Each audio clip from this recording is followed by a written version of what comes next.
God wants to give you all the things that you're calling in.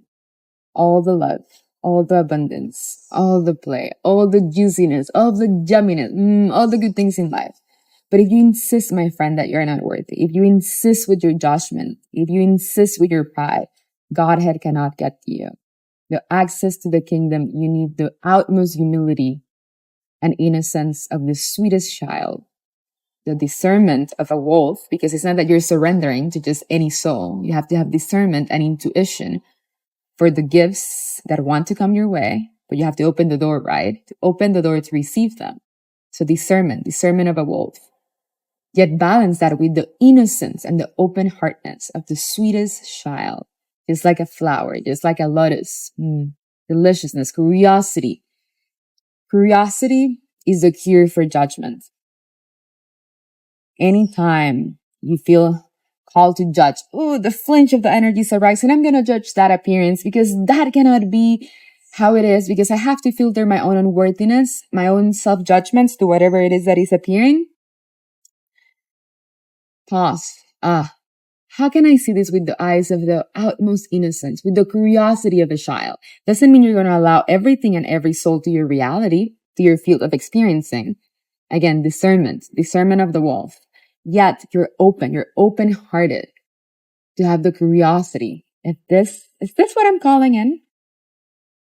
Maybe. It comes out in the utmost, most silly ways. Oh, but I'm calling in 100,000, $1 million, $2 billion. I'm calling in the sweetest lover. I'm calling in spiritual enlightenment. And I know it has to come by being in my computer, by going to work through the same road every day. But one day, this old lady's crossing the street. This is a metaphor, can be anything. And you have a sudden hunch and inspiration to stop and support the lady. That's the next clue to receive the abundance. Oh no, but I can't because I need to get to work, to open my computer, to scream at everybody, to do the things that I have to do so I get what I want.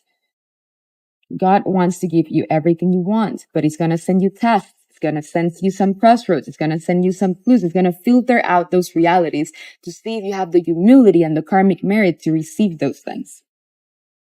But you got to be fearless and you got to trust yourself. So to get to the kingdom of what? Of you living what you desire.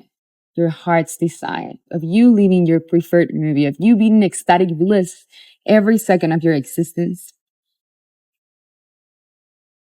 Oh, but the dragon's guarding the gates. Pride, judgment, resentment, suspicion. Suspicion is not the same as discernment. Your suspicion is your own shadow being projected at the world. Oh, but can I trust this? Because you don't trust yourself. When you trust yourself, you start seeing the world with the eyes of love.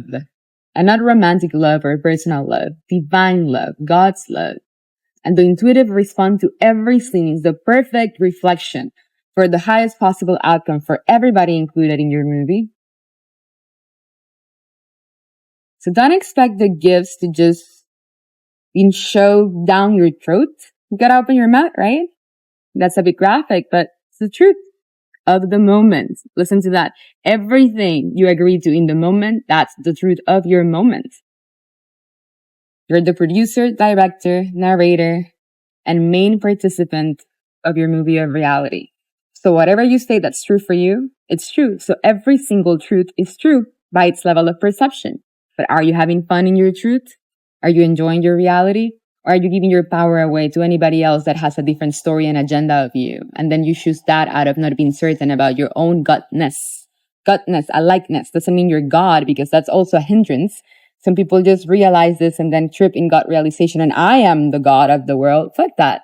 You're not the God of the world. Everybody is. And by natural law, everything needs to be in perfect balance with the laws of the universe, the laws of nature, giving and receiving, easiness, flow, cooperation, harmony. That's the kingdom. There's no separation. You abide in a new reality with beings that are essence of what you are. But you gotta say no to lesser offerings, lesser realities. You gotta let go of all that no longer serves over and over and over. It's like you drink a glass of water, you relax, and then you keep going. It never ends. If it ended, you wouldn't be here. Again, unless you want to be a monk in the Himalayas, because it can end there too. Oh, I realize the self. I feel peace. But if you want to play in the video game of life, you want to be alive.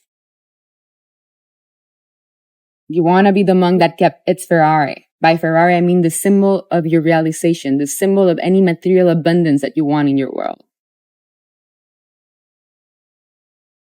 Have a glass of water and keep going. If it doesn't serve you, let it go. Not everybody's meant to cross those portals with you. There's souls that are just they don't have the karmic merit. They don't have the space. They need to gain more karmic merit. They need to gain more love. They need to gain more gratitude for them to realize that they're not guilty. Guilt is a dragon guarding the gates. If you feel you're not worthy because of all those past lifetimes that you did all those bad things, because we all did, you haven't gone through the shadows and explored the depths of the unconscious. If you haven't accepted the depths of the unconsciousness, you are not ready to see the purity of everybody else's innocence, because you can only see the world through the eyes of your own perception. And if you see yourself as guilty, you're going to see everybody else as suspicion, and you're going to abide in the world of suspicion and guilt. Ooh, and that's demonic, my friend. That is an astral, that is a lower hell, that it's not fun to abide in.